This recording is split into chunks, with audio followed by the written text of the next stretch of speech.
قرآن مجید میں پروردگار کا ارشاد ہوتا ہے کہ کیا تم نے یہ گمان کر لیا ہے کہ ہم نے تمہیں بغیر کسی ہدف کے اور بغیر کسی مقصد کے خلق کیا ہے؟ نہیں، ایسا نہیں ہے۔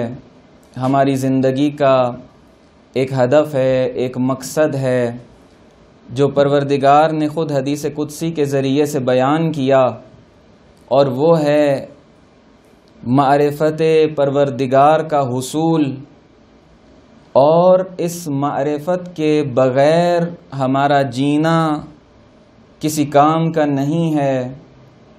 اور ہمیں یہ سمجھایا گیا کہ ایسا شخص کہ جس کی زندگی معرفت کے حصول میں آگے نہ بڑھ رہی ہو، جس کے لمحے گزرتے چلے جا رہے ہوں لیکن وہ معرفت کے حصول میں اسی لیول پہ کھڑا ہو، تو اس کا مر جانا اس کے زندہ رہنے سے بہتر ہے۔ ساتویں امام علیہ السلام کی حدیث جو بیان کی اس حوالے سے، اور پھر بیان ہوا کہ اس معرفت کے حصول کے رستے میں جو موانع اور رکاوٹیں ہیں ان کو ہٹانا نہایت ضروری ہے، اور ان رکاوٹوں کو ہٹانے کے لیے ان رکاوٹوں کی شناخت ضروری ہے۔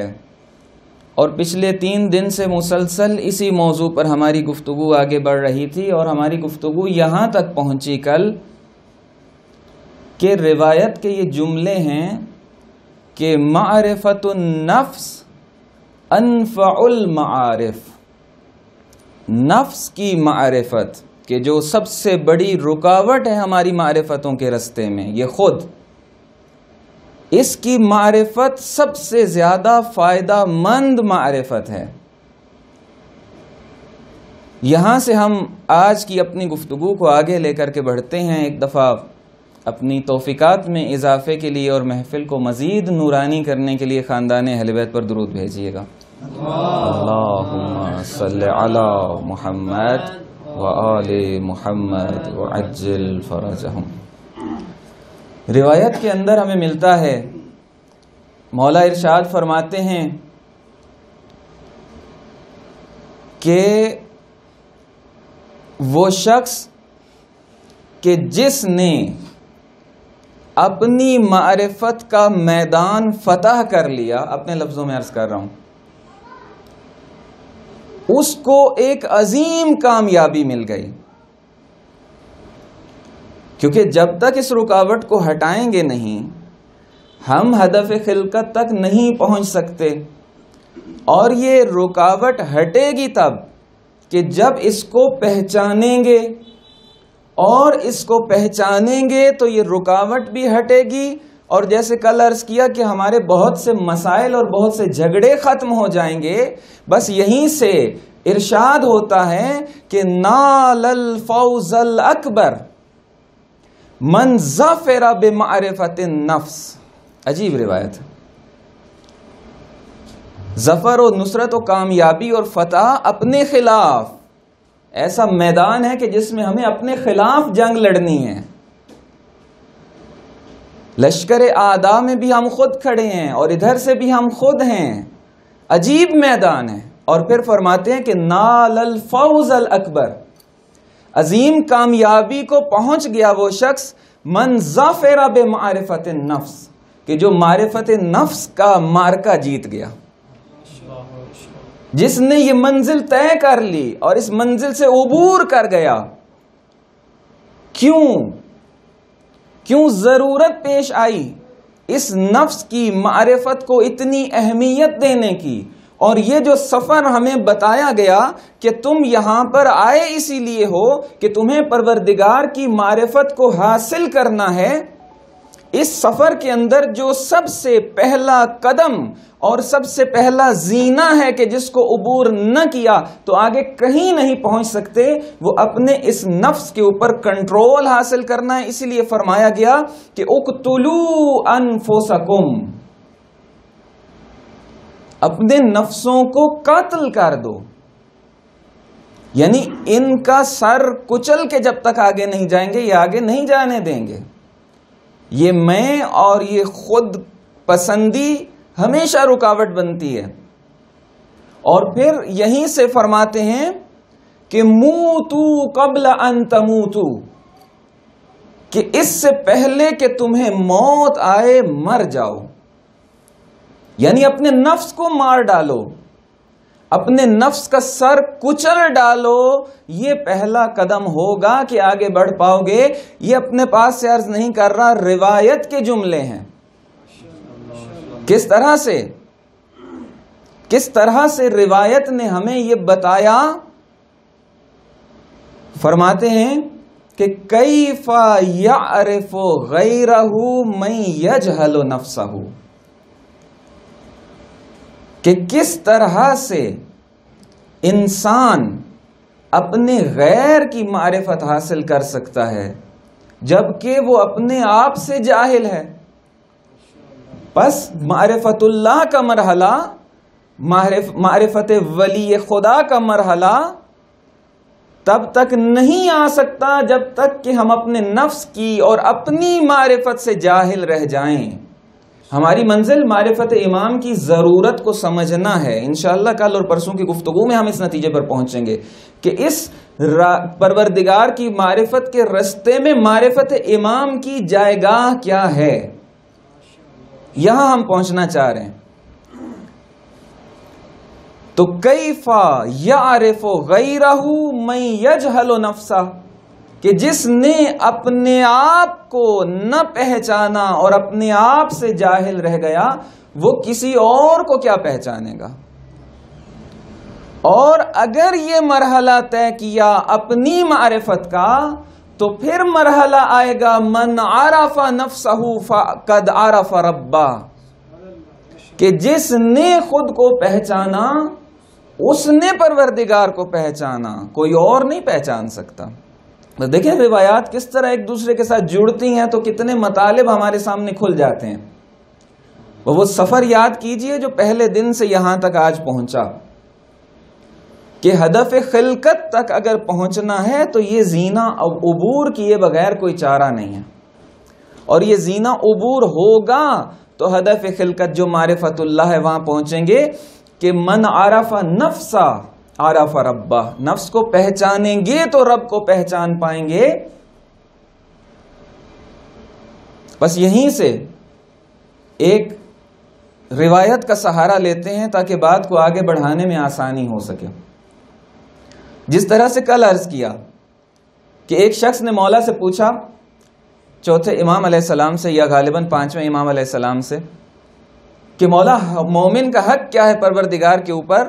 تو فرمایا کہ من حق المؤمن علی اللہ لو قال لتلک النخلۃ اقبلی لاقبلت، کہ مومن کا حق یہ ہے پروردگار کے اوپر، حقوق میں سے ایک حق، کہ اگر وہ اس کھجور کے درخت سے کہہ دے کہ آ جاؤ تو کھجور کا درخت آ جائے اس کے پاس. معرفت کے مرحلے جب طے ہوں گے تو آج ایک اگلی روایت سن لیجئے، یہ تو کل عرض کی تھی. مولا فرماتے ہیں، ارشاد ہوتا ہے کہ من عرف اللہ حق معرفتے. دیکھیں یہ معرفت کہاں لے کر کے جائے گی. جو کل عرض کیا تھا کہ اپنی پہچان اگر ہو جائے گی تو یہ جھگڑے ختم ہو جائیں گے، یہ چیزیں بہت چھوٹی لگنے لگیں گی. یہ تسخیر کائنات کے جب مرحلے انسان کے سامنے آئیں گے، ارشاد ہوتا ہے کہ من عرف اللہ حق معرفتے، کہ جو پروردگار کو پہچان لے اس طریقے سے کہ جو حق معرفت ہے، تو اس کے بعد وہ سمندروں کے اوپر چلنے لگے گا. یجری علی البحور، سمندروں کے اوپر چلنے لگے گا وہ شخص. وَلَزَالَتْ بِدُعَائِكُمُ الْجِبَالِ لَوْ عَرَفْتُمُ اللَّهَ حَقَّ مَعْرِفَتِهِ، کہ اگر تم نے اللہ کو اس طرح پہچان لیا کہ جو حق معرفت ہے، تو تم دریاؤں پر اور سمندروں پر چلنے لگو گے. وَلَزَالَتْ بِدُعَائِكُمُ الْجِبَالُ, تمہاری دعاؤں میں پروردگار اتنی تاثیر عطا کر دے گا, تم دعا کرو گے پہاڑ اپنی جگہ سے چلنے لگیں گے. اللہ اکبر. یہ مرحلہ معرفت انسانی ہے کہ اپنی معرفت کے ذریعے, معرفت اللہ کے ذریعے یہ انسان کیا کچھ نہیں کر سکتا. بس عزیزو, یہ مرحلہ یعنی خود کو پہچاننے کا مرحلہ بہت اہم مرحلہ ہے. پہلا زینہ اور پہلا قدم ہے ہمارے اس سفر کا کہ جس طولانی سفر کے لیے ہمیں یہاں پر بھیجا گیا. اور اگر آپ اور ہم اس مجلس حسین ابن علی سے یہ طے کر لیں آج کہ ہم نے اس پہلے زینے کو عبور کر کے رہنا ہے توفیق الہی سے, تب یہ سفر آگے کر سکیں گے. تو پھر اور ہمیں ان مجلسوں سے کون سا ہدیہ چاہیے اور کون سی چیزیں ہیں جو ہم نے اپنے دامن میں سمیٹ کر کے لے کر کے جانی ہے. ایک دفعہ ہماری حیثیت فرد کی حیثیت ہے, ایک دفعہ ہماری حیثیت اجتماع کے اندر ہے, ہم جڑے ہوئے ہیں اجتماع کے ساتھ. اگر ہم اپنے نفس کو, اپنی ذات کو پہچانتے ہیں تو اس کے جو ہمیں آثار اور نتائج دکھائی دے رہے ہیں اسی طرح سے ہے کہ اگر ہم اپنی اجتماعی حیثیت کو پہچان لیں, اور جب ہم نے اپنی اجتماعی حیثیت کو پہچان لیا تو پھر دشمن ہم سے خائف دکھائی دے گا اور دکھائی دے رہا ہے.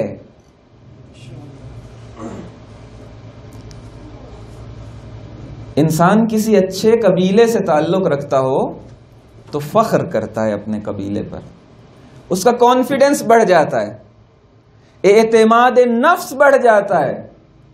کبھی کسی کے سامنے ڈٹ کر کھڑا ہونا ہو تو اس کو پتہ ہے میری پشت پہ میرا بہادر قبیلہ ہے, میرا اہل علم قبیلہ کھڑا ہوا ہے, میرا متحد قبیلہ کھڑا ہوا ہے.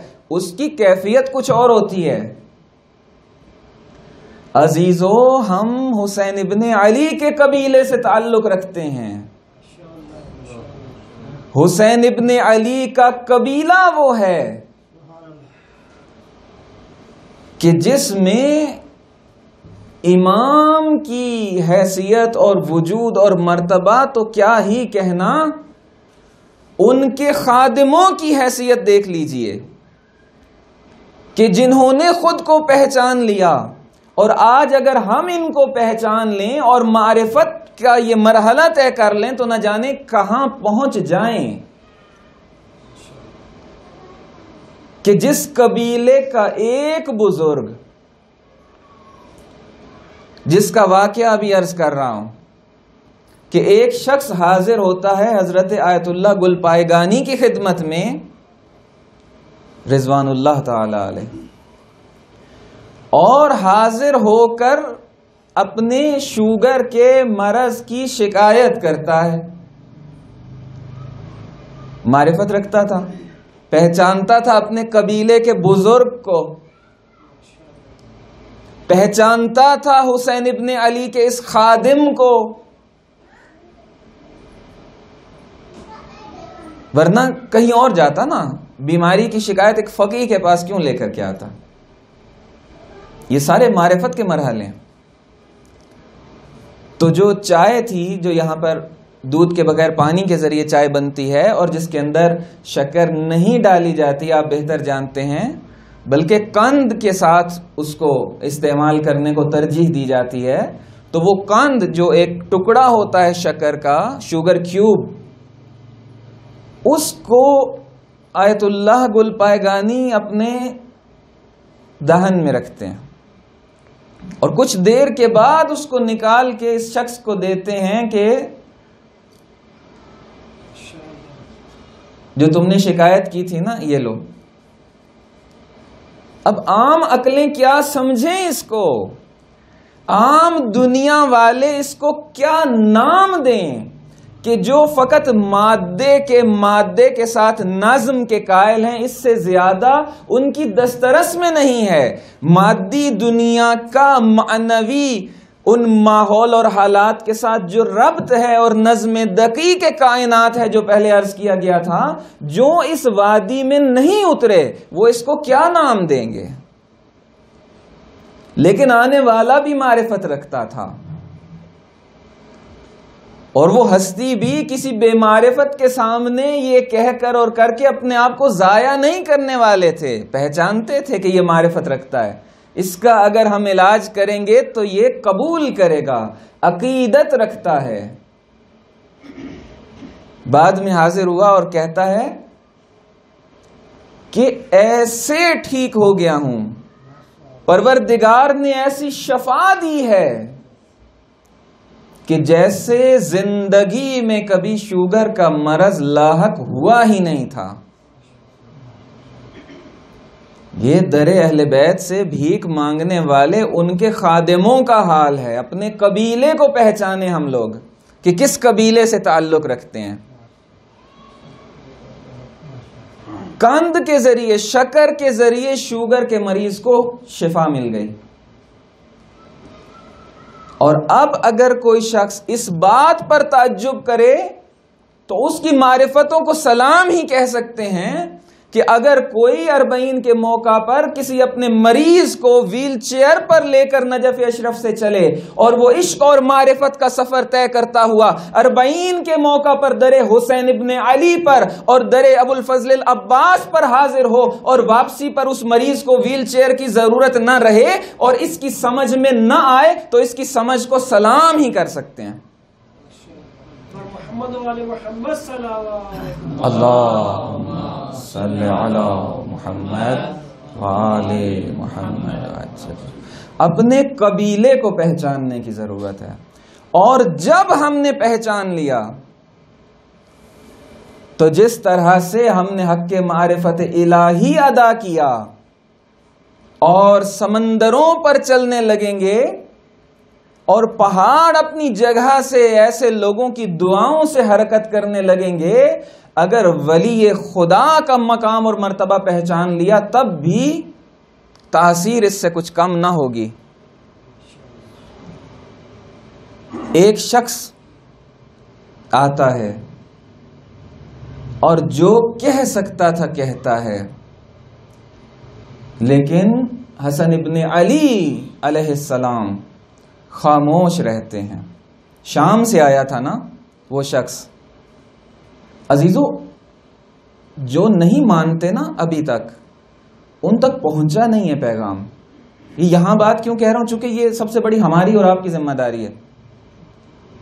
پہنچا نہیں ہے پیغام۔ یہ اس شام سے آ رہا تھا کہ جب مولا کائنات کی شہادت پر شامی یہ کہنے لگے تھے آپس میں کہ علی مسجد میں کرنے کیا گئے تھے؟ کیا علی بھی نماز پڑھتے تھے؟ اور یہ اس شام سے آ رہا تھا کہ جن کے پروردہ لوگ کل کو جنہوں نے کربلا میں حسین ابن علی سے یہ کہنا تھا کہ حسین کی نمازیں کب قبول ہونے والی ہیں، العیاذ باللہ، اس شام سے آیا تھا یہ شخص جو کہہ سکتا تھا کہا۔ ایک اشارہ کر دیتے نا مولا حسن علیہ السلام تو ساتھ ہی اس کو قتل کر دیتے، لیکن تحمل کے ساتھ برداشت کیا، اس کی ضیافت کے لیے اس کو بلایا، اس کی خدمت کے لیے اس کو بلایا، کہا مسافر لگتے ہو، تمہاری رہائش کا مسئلہ حل کرتے ہیں، کوئی مالی مشکلیں حل کرتے ہیں، بھوکے ہو سیراب کرتے ہیں۔ قدموں پر گر گیا، تفصیل سے واقعہ نہیں عرض کر، آپ جانتے ہیں۔ کہتا ہے کہ آج سے پہلے آپ سے بڑھ کر کسی کو دشمن نہیں رکھتا تھا، آج کے بعد اور اسی لمحے سے آپ سے بڑھ کر کسی کو دوست نہیں رکھتا۔ اہل بیت کا طریقہ ہدایت کا یہ ہے، اور جب اس طریقے کو کوئی نہ مانے تو بہت بعد میں کوئی اور مرحلے آتے ہیں، بہت بعد میں۔ یہ ساری حجتیں پہلے تمام کی جاتی ہیں۔ بس یہاں سے ایک بات سمجھا دی، ایک اشارہ کرتے تو ساتھی اس کی جان لے لیتے، اس کو قتل کر دیتے، اس کے حلق سے اس کی جان نکال لیتے۔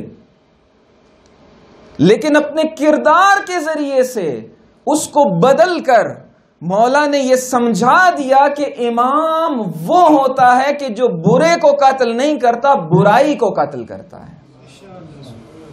درود بھیجیے گا مولا حسن کی ذات پر، اللہم صلی علی محمد آل محمد وعجل۔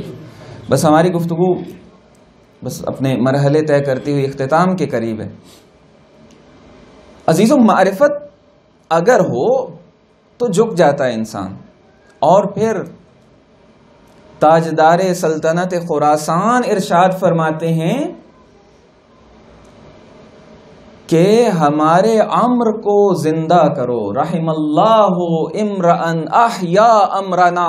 آپ اور ہمارے سے متعلق ہے، پروردگار رحم کرے اس شخص پر جس نے ہمارے امر کو زندہ کر دیا۔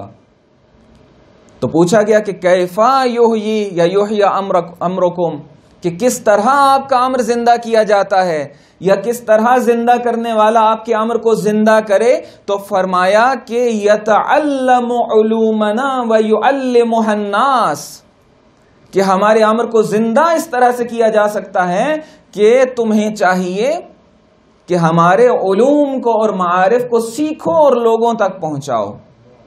اور پھر اگلے جملے جو زیادہ معروف ہیں اور ہم سنتے بھی ہیں کہ لو علم الناس محاسن کلامنا لاتبعونا، کہ اگر لوگ ہمارے کلام کی خوبصورتی اور حسن کو پہچان جاتے تو ہمارے در پر جھک جاتے، ہماری اتباع کر لیتے، ہماری اتباع کر لیتے۔ بس یہیں سے مجھے ایک ابھی بیٹھے بیٹھے ذہن میں خیال آ گیا، ایک نقطے کا ارادہ نہیں تھا، سوچا ہوا نہیں تھا۔ رہبر معظم نے ایک بڑی خوبصورت بات یہاں پر بیان کی ہے، اتباع اور اطاعت سے یاد آئی یہ بات۔ رہبر معظم فرماتے ہیں کہ پروردگار نے اپنے باعظمت کلام کے اندر ولی خدا سے متعلق 3 تعبیریں استعمال کی ہیں۔ پہلی تعبیر ہے ولایت، آیہ ولایت کو ذرا آپ دہرا لیجئے، انما ولیکم اللہ۔ دوسری تعبیر جو پروردگار نے استعمال کی ہے وہ ولی خدا کی اطاعت ہے، اطیعوا اللہ و اطیعوا الرسول و اولی الامر منکم۔ یہ 2 حکم جو ولی خدا سے متعلق دیے، تو رہبر معظم فرماتے ہیں کہ ایک تیسرا حکم بھی پروردگار نے دیا اور ایک تیسری تعبیر بھی ولی خدا سے متعلق موجود ہے، اور وہ ہے مودت۔ اجر رسالت کی آیت ذرا آپ ذہنوں میں لائیے کہ قُل لَا أَسْأَلُكُمْ عَلَيْهِ أَجْرًا إِلَّا الْمَوَدَّةَ فِي الْقُرْبَى۔ تو رہبر معظم یہاں سے پھر ایک بڑا خوبصورت نقطہ بیان فرماتے ہیں اور رہنمائی فرماتے ہیں، اور اس ماحول میں یہ رہنمائی فرماتے ہیں کہ جب یہ کہا جا رہا تھا کہ اب انقلاب آ چکا ہے، اب لوگ ان سب چیزوں سے آگاہ ہو چکے ہیں، سلطنت اسلامی کا انعقاد ہو چکا ہے، اب یہ رونا پیٹنا چھوڑ دینا چاہیے، تو ڈانٹا اور سمجھایا کہ تم سمجھتے نہیں ہو ان حقیقتوں کو، تم معرفت نہیں رکھتے ہو جو یہ باتیں کہہ رہے ہو۔ دیکھو 3 تعبیریں ہیں، ایک ولایت، دوسری ولی خدا کی اطاعت، اور تیسری مودت۔ اور رہبر معظم فرماتے ہیں کہ اس مودت کا جو زیر شاخہ ہے، جو اس کے ذیل میں چیز آتی ہے، وہ ذکر فضائل اور ذکر مصائب کا بیان ہے، گریہ ہے، عزاداری ہے۔ مودت کو قائم رکھتی ہیں یہ چیزیں، یہ آپ کا اور ہمارا یہاں بیٹھنا۔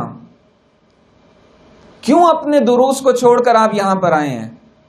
کیوں اپنی تحقیقات کو، اپنے ریسرچ پیپرز کو، اپنے لیکچرز کو چھوڑ کر اس وقت فرش عزائے حسینی پر آپ سب علماء کرام تشریف رکھتے ہیں؟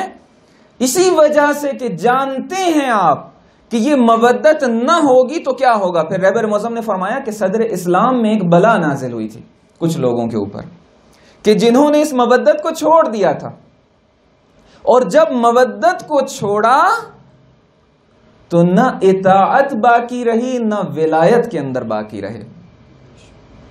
اور اگر آج بھی کوئی اس عزاداری کو چھوڑنے کا نام بھی لیتا ہے تو وہ اس نتیجے کو سمجھ لے کہ پھر نہ اطاعت باقی رہے گی، نہ ولایت باقی رہے گی۔ یہ عزاداری ہے کہ جس کی وجہ سے آج اور آپ اور ہم یہاں آزادی کے ساتھ بیٹھ کر درس و تدریس میں مشغول ہیں، اور یہ مرجعیت ہے اور یہ قربانیاں ہیں کہ جنہوں نے آج ہمیں بچا رکھا ہے. بس یہ معرفت کی وادی بہت اہم وادی ہے کہ یہ معرفت نہ رکھنے والا پھر اس درجے پر جا کر پہنچ جاتا ہے کہ ولی خدا پر بھی اعتراض کرتا ہے کہ ایک امام نے صلح کیوں کی, دوسرے امام نے جنگ کیوں کی. سمجھ رہے ہیں عزیزو؟ یہ معرفت نہ ہونے کا نتیجہ ہے. سمجھا ہی نہیں ہے وہ شخص مزاج امامت کو جو یہ کہتا ہے کہ امام حسن علیہ السلام نے صلح کیوں کی اور امام حسین علیہ السلام نے جنگ کیوں کی. مزاج امامت سے ناآشنا ہے یہ شخص. استاد کہتے ہیں کہ زیادہ بہتر ہے یوں کہو, یوں نہ کہو کہ امام حسن علیہ السلام نے صلح کی اور امام حسین علیہ السلام نے جنگ کی. یوں کہو کہ امام حسن سے صلح کی گئی اور امام حسین سے جنگ کی گئی. کیوں فرق دکھائی دیتا ہے؟ عدم معرفت کی وجہ سے. قرآن مجید میں ہے لن تجد لسنت اللہ تبدیلا, کہ تم پروردگار کی سنت میں کوئی تبدیلی نہیں دیکھو گے. اور ادھر سے ہمیں ایک بچپنا دکھائی دیتا ہے کہ جس میں آزمائش کے مرحلے کے اندر اس سامنے ایک تشت کے اندر ایک طرف ہیرے جواہرات اور لال ہیں اور دوسری طرف آگ کا انگارہ ہے کہ اگر عام بچہ ہوگا آگ کے انگارے کی چمک دیکھ کر ادھر جائے گا, اور اگر سلطنت فرعون کو غرق کرنے کے لیے پروردگار نے کسی موسیٰ کو بھیجا ہوگا تو لال و جواہر کو انتخاب کرے گا. تو اس وقت نبی خدا نے ادھر ہی ہاتھ بڑھایا, لیکن ہٹا دیا گیا ہاتھ, آگ کا انگارہ اٹھایا, زبان پہ رکھا, جل گئی زبان. آگ کے ذریعے پروردگار نے اپنے نبی کو جلا دیا فرشتے کو بھیج کے. اسی پروردگار نے ایک اور آگ کے ماحول میں اپنے نبی کو بچایا. معرفت رکھتا تھا عزیزو. فقہا کا تذکرہ ہوا نا جب, یہ بہت بڑی چیز ہیں, بہت بڑی ہستیاں ہیں ہمارے قبیلے کے سردار جو اس وقت ہیں, ان سرداروں کے غلام کہ جو ان کی غیبت میں کچھ فرائض انجام دے رہے ہیں. اگر یہ کچھ نہ ہوتے تو دشمن اتنا کیوں گھبراتا ان سے؟ یہی بات تھی 16 سال کے ابراہیم کے ساتھ کہ اگر ابراہیم کچھ نہ ہوتا تو نمرود اتنی بڑی آگ کا انتظام کیوں کرتا, لیکن وہ جانتا تھا کہ یہ کچھ ہیں. اتنی بڑی آگ کا انتظام, لیکن آتش نمرود خاموش ہو گئی. آتش نمرود سے بچا لیا پروردگار نے اپنے ابراہیم کو. تو کیا سنت الہیہ تبدیل ہو گئی؟ کیا اب کوئی پروردگار پر یہ اعتراض کرے گا کہ پروردگارہ تو نے تو فرمایا تھا کہ لن تجد لسنت اللہ تبدیلا, لیکن ایک جگہ یہی آگ ایک نبی کو جلا رہی ہے, دوسری جگہ ہم دیکھتے ہیں کہ یہی آگ ایک اور نبی کو بچا رہی ہے, نہیں جلا رہی ہے. تو کیا پروردگارہ تیری سنتیں تبدیل ہو گئی؟ نہیں نہیں, ایسا نہیں ہے. تمہیں اپنی معرفت کو بڑھانا ہوگا, تمہیں سنت الہیہ کو صحیح طریقے سے سمجھنا ہوگا, تمہیں ظاہر کے پردے چاک کر کے حقیقتوں تک پہنچنا ہوگا. تب تمہیں سمجھ میں آئے گا کہ مزاج پروردگار اور سنت الہیہ آگ سے جلانا یا آگ سے بچانا نہیں ہے. مزاج الہی اور سنت الہی نبی کی حفاظت ہے کہ ایک جگہ پر جلا کے نبی کو بچایا, ایک جگہ پر آگ کو خاموش کر کے نبی کو بچایا.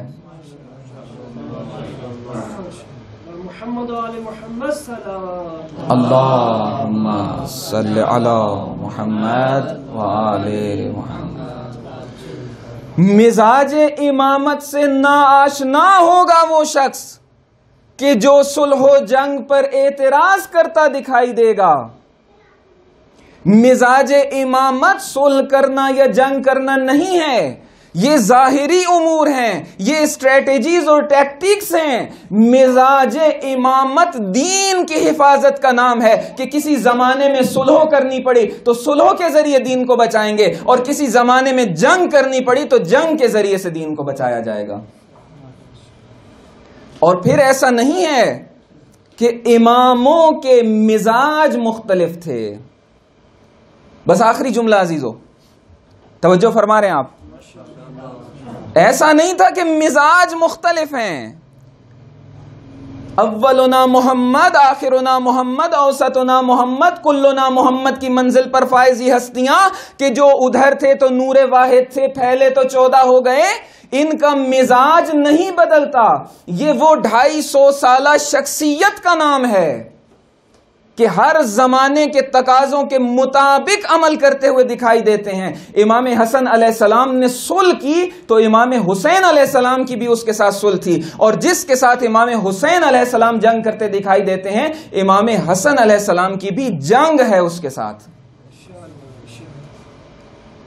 آپ اور ہم تو مزاج ولایت میں اس بات کو سمجھ لیں گے اور قبول بھی کر لیں گے، لیکن کوئی دلیل بھی ہونی چاہیے اس بات کے لیے کہ جس کے ساتھ امام حسن علیہ السلام کی صلح، اس کے ساتھ امام حسین علیہ السلام کی صلح، اور جس کے ساتھ امام حسین علیہ السلام کی جنگ، امام حسن علیہ السلام کی بھی اس کے ساتھ جنگ، سمجھ کیسے آئے؟ بہت آسان۔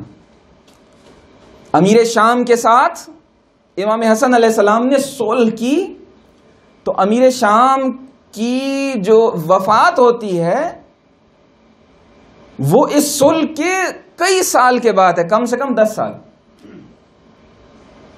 اور امام حسن علیہ السلام کی شہادت کے 10 سال بعد تک منصب امامت پر فائز تھے امام حسین علیہ السلام، لیکن اس صلح پر باقی رہے۔ اگرچہ ادھر سے ایک ایک شق کو پامال کیا جاتا رہا، لیکن حسین ابن علی اپنے بھائی حسن کی منعقد کی گئی صلح پر 10 سال تک باقی رہے۔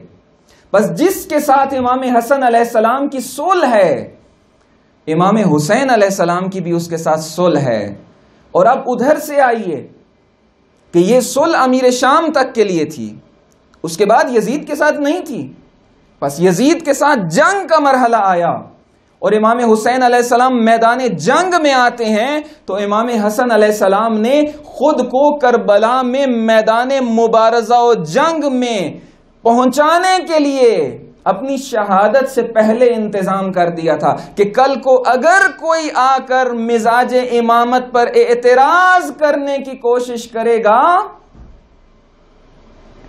تو میرا بیٹا قاسم اپنے پامال بدن سے تعویذ کھول کے میرا موقف بیان کر دے گا کہ جس کے ساتھ میرے بھائی حسین کی جنگ ہے اس کے ساتھ مجھ حسن کی بھی جنگ ہے۔ عزیزو، آج 7ویں محرم ہے۔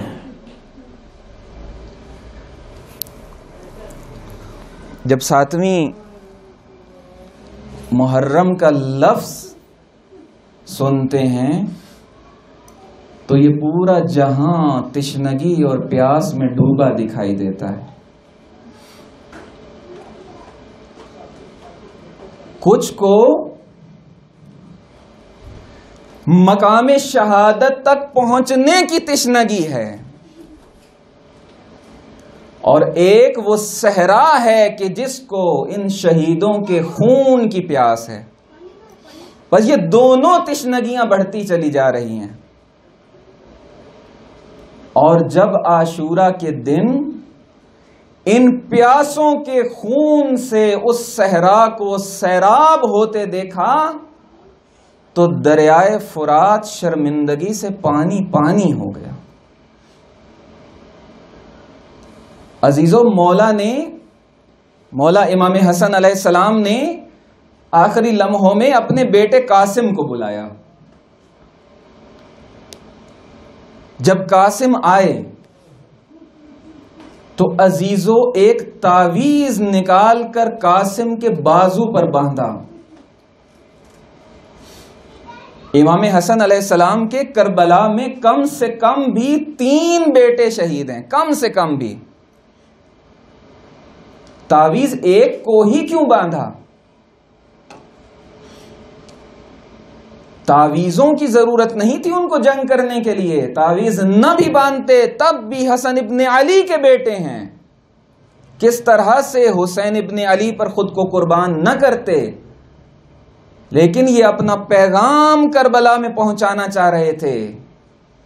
تعویذ پر لکھا تھا یا بنی قاسم اذا کان امک الحسین بکربلا واحاطت بہ الاعداء، کہ اے بیٹے قاسم جب تمہارے چچا حسین کربلا پہنچ جائیں اور دشمن ان کو گھیر لیں، فلا تترک البراز والجہاد للاعداء الا واعداء رسول اللہ، تو بیٹے قاسم اللہ کے دشمنوں اور رسول اللہ کے دشمنوں سے جہاد کو ترک نہ کرنا، ٹوٹ پڑنا ان کے اوپر، اپنے موقف کا اظہار کر رہے ہیں کہ درست ہے کہ میں نہ ہوں گا لیکن میری بھی اس کے ساتھ جنگ ہے، میں نہ ہوں گا میرے بیٹے میری جگہ پہ وہ جنگ لڑیں گے۔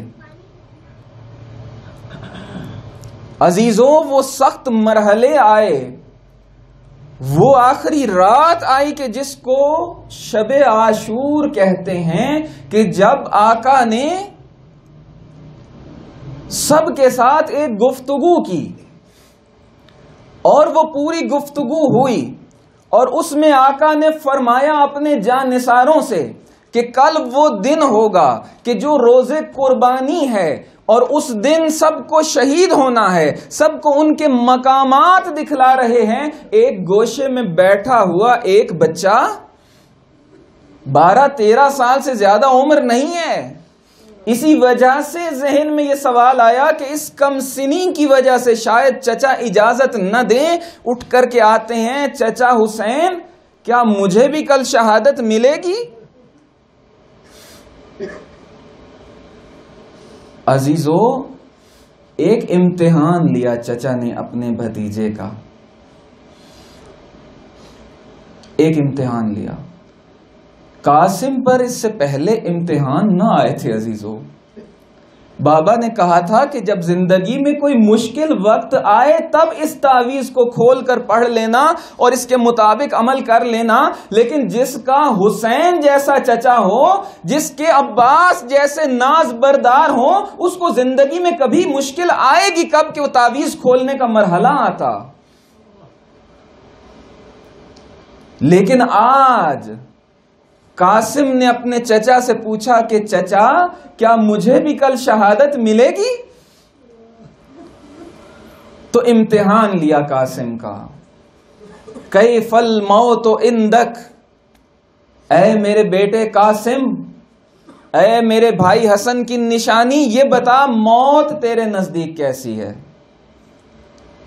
تو با معرفت امام کا با معرفت بیٹا، سبت پیغمبر کی نشانی قاسم، کہتے ہیں احلا من العسل، کہ یہ موت شہد سے زیادہ شیریں ہے۔ تو اس وقت پھر فرمایا کہ ہاں قاسم تمہیں بھی شہادت ملے گی۔ جب یہ جملہ سنا تو کھلکھلا اٹھے، چہرے پر خوشی کے آثار نمودار ہوئے کہ چچا نے شہادت کی خوشخبری سنا دی ہے۔ لیکن دوسرا جملہ جب چچا سے سنا تو قاسم پریشان ہو گئے، بیٹا قاسم تمہیں بھی شہادت ملے گی، تمہارا بھیا اصغر بھی کل شہید کیا جائے گا۔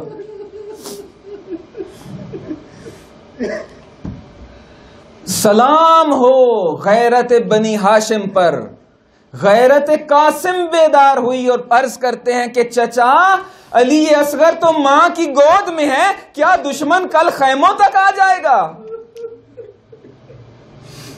اللہ اکبر۔ دونوں چچا اور بھتیجا نے باہوں میں باہیں ڈال کر گریا شروع کیا۔ فغشی علیہما، دونوں پر غش طاری ہو گیا۔ شب عاشور یا روز عاشور کے بارے میں یہ جملے ہیں، غش طاری ہو گیا، گر گئے دونوں چچا اور بھتیجا۔ روز قربانی آیا، اصحاب جا چکے، بنی ہاشم کی قربانیوں کی نوبت پہنچ گئی۔ کئی بار اپنے چچا کے پاس آتے ہیں، چچا اجازت دے دیجئے کیسے دوں تمہیں اجازت، تم میرے بھائی حسن کی نشانی ہو قاسم۔ کئی دفعہ اجازت مانگنے کے بعد واپس آتے ہیں، خیمے کے اندر گھٹنوں میں سر دے کر بیٹھے ہیں قاسم۔ والدہ آتی ہیں، پوچھتی ہیں قاسم بیٹا کیا بنا؟ تو عرض کرتے ہیں اماں چچا اجازت نہیں دے رہے۔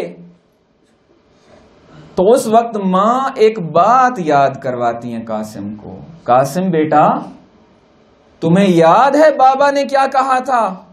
بابا نے ایک تعویذ باندھا تھا اور کہا تھا کہ زندگی میں جب سخت وقت آئے تو اس تعویذ کو کھول لینا۔ بیٹا قاسم تمہارے چچا دشمنوں میں گھر چکے ہیں، اس سے اور مشکل وقت کون سا ہوگا؟ قاسم نے تعویذ کھولا، چاک کیا، پڑھا اور خوشی سے کھل اٹھے۔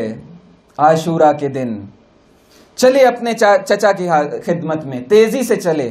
جب امام حسین علیہ السلام نے قاسم کو اپنی طرف آتے دیکھا تو سمجھ گئے قاسم رضائے جنگ زبانی نہ مانگیے، بھائی کو اپنے بھائی کی تحریر چاہیے۔ بھائی کا خط، بھائی کی لکھی ہوئی تحریر امام حسین نے پڑھی اور اس پر یہ جملے بھی لکھے تھے کہ اے قاسم بیٹا اگر چچا قبول نہ کرے تو اتنی بار چچا کے پاس جانا کہ حسین قبول کر لیں۔ مولا نے قبول کیا، خیمے میں لے کر آئے قاسم کو۔ بچپن کا پورا زمانہ حسین ابن علی کی نظروں سے گزر رہا تھا، بھائی حسین یاد آ گئے تھے۔ عزاداروں کاش ایسی غربت میں بھائی کو بھائی یاد نہ آئے۔ بھائی حسن کا امامہ منگوایا، بھائی حسن کی قبا منگوائی، قاسم کو وہ قبا پہنائی، حسن بھیا کا امامہ قاسم کے سر پر باندھا، آدھا امامے نے آدھے چہرے کو ڈھانپا ہوا تھا۔ حسین ابن علی نے اپنے بھتیجے کو شہادت کی طرف بھیجنے کے لیے سوار کروایا۔ عزیزو لشکر اعداء میں جو راوی موجود تھا اس کے جملے ہیں کہ ہم نے ایک منظر دیکھا کہ حسین کے خیمے سے چاند کا ٹکڑا نکل کے آ رہا تھا اور پھر وہ چاند کا ٹکڑا لشکر شام کے بادلوں میں ڈوب گیا۔ حسن ابن علی کے بیٹے قاسم نے ایسی جنگ کی کہ دشمن کو پیچھے دھکیلا، دشمن کو تحقیق کیا۔ چچا حسین اس معصوم قاسم کی جنگ اپنی آنکھوں سے دیکھ رہے تھے، حسن ابن علی کو یاد کر رہے تھے۔ حسن کا بیٹا اپنے مظلوم چچا کے دفاع میں اور دین کی حفاظت کے لیے اپنے سر پر خود پہن کر نہیں گیا تھا، فقط امامہ باندھا تھا، سینے پر زرہ نہیں تھی، سینہ تیروں اور تلواروں کے لیے حاضر و موجود تھا۔ حسن ابن علی کے فرزند کی جنگ جاری تھی کہ ایک دشمن نے پلٹ کر پیچھے سے وار کرنے کی کوشش کی، پیچھے سے آتا ہے اور پیچھے سے سر پر جب وار کرتا ہے، بزدلانہ حملہ جب قاسم پر کرتا ہے عزیزو تو قاسم کا سر 2 ٹکڑوں میں تقسیم ہو جاتا ہے۔ عزیزو قاسم کا سر جب 2 ٹکڑوں میں تقسیم ہوا، قاسم زین پر رہ نہ سکا، زمین پر چہرے کے بل آ کر گرے، گرتے گرتے آواز دی چچا حسین، چچا حسین۔ امام حسین نے ایک شکاری باز کی سی سرعت کے ساتھ دشمن قاسم پر حملہ کیا، دشمن قاسم کا بازو کٹا۔ جب اس کا بازو کٹا عزیزو، آخری جملہ، جب دشمن کا بازو کٹا اس نے واہ ویلا کیا، اس نے مدد کے لیے پکارا کہ مجھے حسین ابن علی سے بچا لو۔ لشکر جھپٹا، دونوں طرف سے حملہ ہوا، قاتل قاسم کو بچانے کے لیے ادھر کے گھوڑے ادھر دوڑ گئے، ادھر کے گھوڑے ادھر دوڑ گئے، قاسم کا لاش